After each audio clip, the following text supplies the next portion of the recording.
అసలు కొన్ని ఆటంకాలు మనకి మేలు చేస్తాయి, కాస్త ఆగితే ఆ పని ఆగిపోవడమే మంచిది.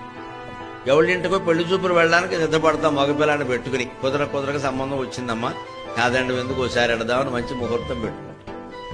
అనుకోని ఆటంకం ఏదో వచ్చింది, మనకే ఏదో మైలు రావడమో ఏదో జరిగింది, లేదా వాళ్ళింటో ఏదో వచ్చింది, ఆగిపోయింది. మనం ఏమనుకుంటాం, ఏమిటో ఇన్నాళ్ళ పడి చూస్తున్నాం, పిల్లాడికి పెళ్లి అవ్వట్లేదు, 4 ఏళ్లుగా చూస్తున్నాం సంబంధాలు, ఏదో వచ్చింది అనుకుంటే పెళ్లి చూపులకి ఇలా ఆటంకం వచ్చింది, మళ్ళీ ఎప్పుడు అవుతుందో.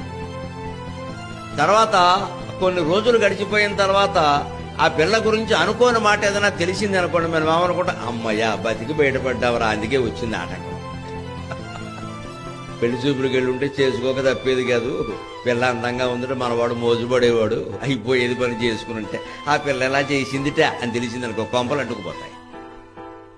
అంచేత పెళ్లి చూపులు రద్దు అవడమే మంచిదైంది.